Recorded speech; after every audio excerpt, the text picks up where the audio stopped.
Sumainyo ang Panginoon. At sumaiyo rin. Ang mabuting balita ng Panginoon ayon kay San Mateo. Papuri sa iyo, Panginoon. Noong panahong iyon, sinabi ni Jesus sa kanyang mga alagad, "Kung magkasala sa iyo ang kapatid mo, puntahan mo siya at kausapin ng sarilinlan. Kapag nakinig siya sa iyo, ang pagsasama ninyong magkapatid ay napapanauli mo sa dati at napapanumbalik mo siya sa Ama. Ngunit kung hindi siya makinig sa iyo, magsama ka pa ng isa o dalawang tao upang ang lahat ng pinag-usapan ninyo ay mapatunayan ng 2 o 3 saksi. Kung hindi siya makinig sa kanila, sabihin mo ito sa pagtitipon ng simbahan.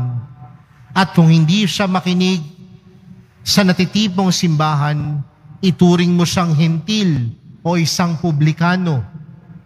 Sinasabi ko sa inyo, anumang ipagbawal ninyo sa lupa ay ipagbabawal sa langit, at anumang ipahintulot ninyo sa lupa ay ipahihintulot sa langit.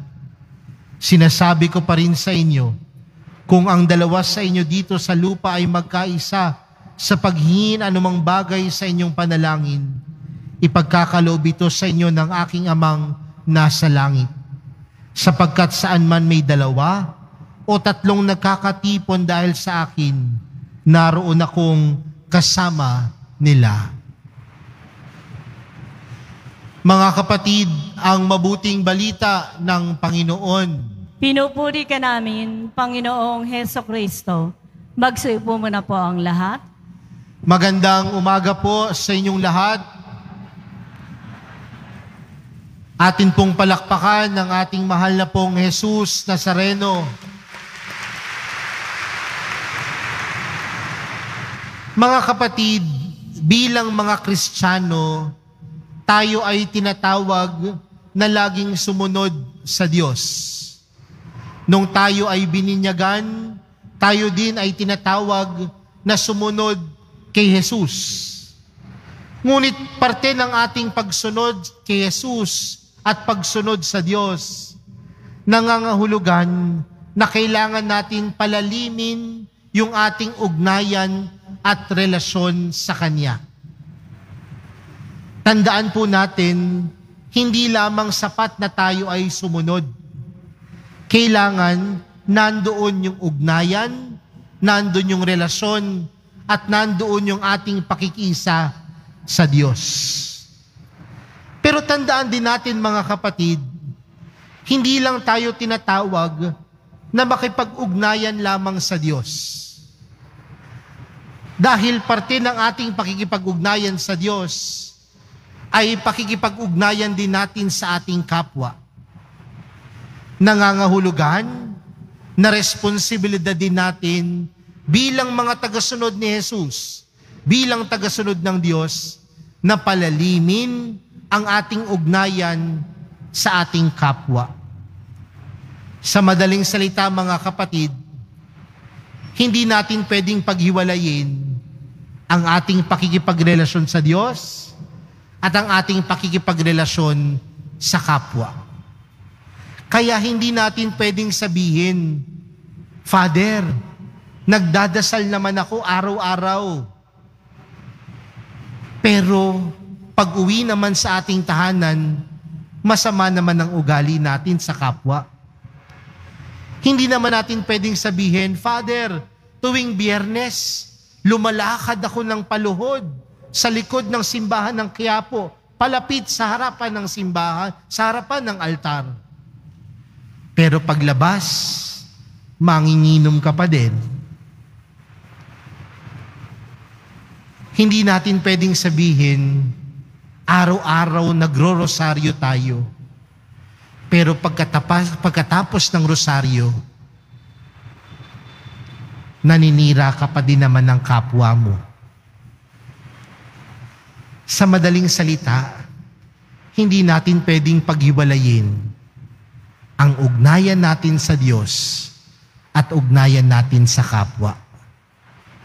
Kung paano tayo nakikipag-ugnayan sa Diyos, nawa ganun din sa ating kapwa. At paano sinasabi sa atin sa araw na ito ang pagpapalalim ng ating ugnayan sa Diyos at sa ating kapwa? Simple lamang. Pag-ibig, pagmamahal. Sa atin pong unang pagbasa, napakinggan po natin mula kay Propeta Ezekiel ang panawagan para sa ating lahat.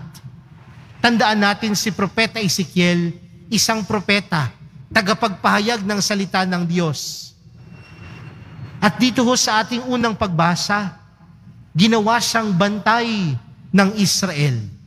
At sa kanyang pagiging bantay, ano ang kanyang tungkulin at gampanin? Magsalita.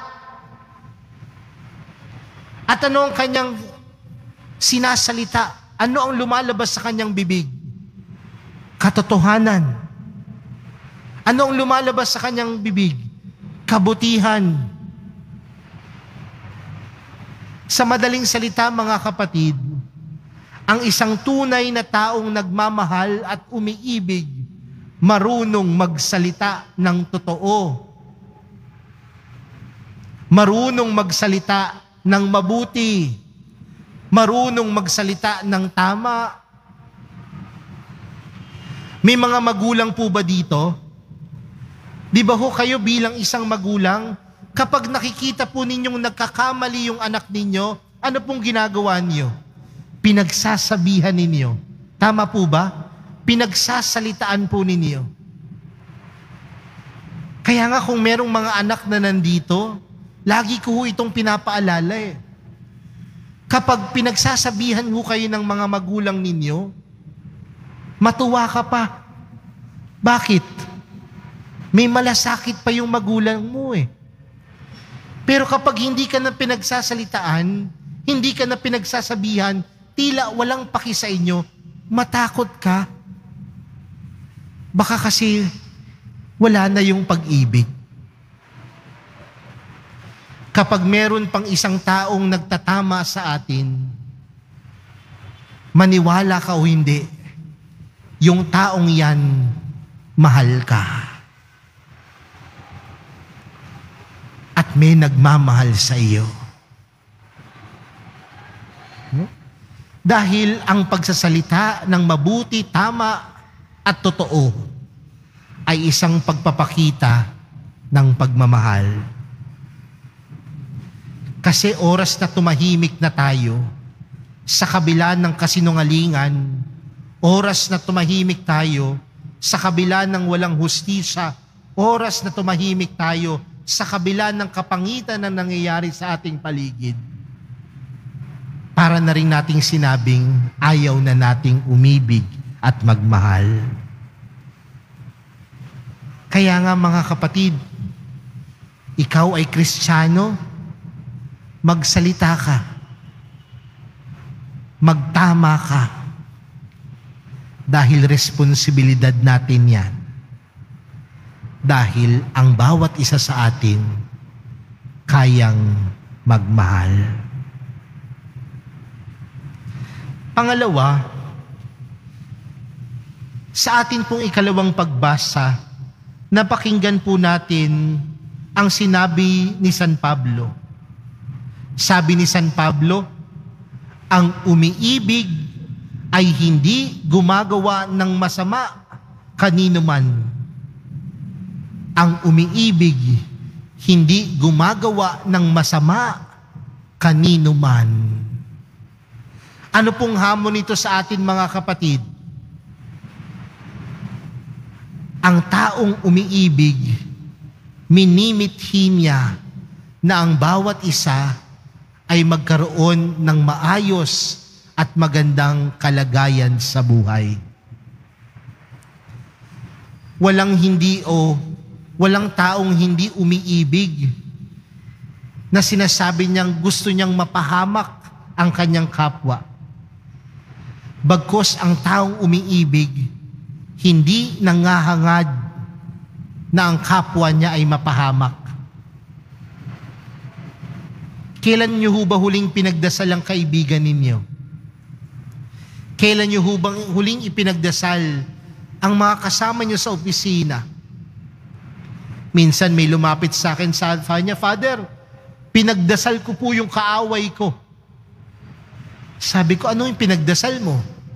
Sabi niya sa akin, Father, pinagdasal ko na sana kunin na siya ni Lord. Pero ang isang Kristiyanong umiibig at nagmamahal, hindi naghahangad ng masama sa kapwa. Ngunit ang hinahangad sa kapwa, kabutihan, pagmamahal, at kaayusan sa buhay. Pakitandaan po yan mga kapatid ha. Dahil walang Kristiyanong naghahangad ng masama sa kapwa. Ang hinahangad ng isang tunay na Kristiyano na ang bawat isa ay nasa maayos at magandang kalagayan. Bakit? Dahil yun ang panawagan ng taong tunay na umiibig. Panghuli at pangatlo, sa ating ibanghelyong napakinggan, pinapaalahanan tayo ni Jesus na ang bawat isa sa atin, wala naman talagang perpektong relasyon. May mga pagkakataon na tayo ay nagkakaalitan. May mga pagkakataon na tayo ay hindi nagkakaunawaan. Tama po ba? Pero anong sabi ni Jesus? Kapag may nakaalitan ka o nakasakit ka, ang unang bagay na gagawin mo, puntahan mo siya at kausapin ng sarilinlan. Yan yung unang bagay. Kapag hindi siya nakinig, anong sabi ni Jesus? Magdala ka ng isa o dalawang kasama mo para meron kang witness. Pero kapag hindi pa rin siya nakinig, anong sabi ni Jesus? Ilapit mo na sa simbahan, sa inyong komunidad. Pero kapag hindi pa rin siya nakinig, anong sabi ni Jesus? Ituring mo siyang hentil at publikano. Ito ho yung apat na sinabi ng Panginoon. Pero magandang bigyang diin at pansin yung una sa lahat ng mga steps na pinabi ng Panginoon. Dahil yun ang pinakamahalaga. Kapag may nakaalitan ka, kausapin mo muna ng sarilinlan. Alam niyo po, yan po yung isang bagay na nawawala sa panahon natin ngayon. Bakit? Dahil kapag mayroon tayong sama ng loob sa kapwa, hindi naman natin kinakausap eh. Anong ginagawa natin? Pinopost natin sa ating social media account, magpaparinig ka. Di ba?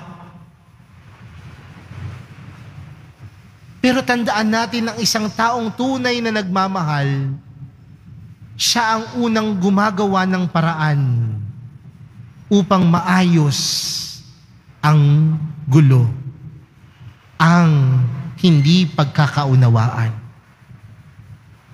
Uulitin ko po ang isang taong tunay na nagmamahal, siya ang gumagawa ng paraan upang ang gusot, ang gulo ay maayos. Pero baka sabihin ng ilan, Father, siya naman ang nauna eh. Siya ang nanakit. Bakit ako ang lalapit? Bakit akong hihingi ng patawad? Bilang isang Kristiyano, yan ang panawagan ng ating mahal na pong Jesus Nazareno. We must always do the first move. Take the initiative always to reconcile. Why? Because in loving, you always take the initiative. In loving, you always take the initiative. Kaya mga kapatid, sa araw na ito, ating tingnan na nawa ang ating relasyon sa Diyos sumasalamin sa ating relasyon sa ating kapwa na nag-uugat sa pag-ibig. Sa pag-ibig na nagsasalita ng totoo at tama. Sa pag-ibig na tumitingin sa kapwa ng may pagmamahal. Sa pag-ibig na kagaya ng Diyos na laging ipinaparamdam sa atin kung gaano niya tayo minamahal. Sa pagpapatuloy po ng ating banal na misa, yan po ang hilingin natin sa Panginoon. Mahal na pong Jesus Nazareno, turuan po ninyo kaming tumingin kagaya ng pagtingin niyo sa amin. Tulungan niyo po kaming magmahal kagaya ng pagmamahal po ninyo sa aming lahat. Amen.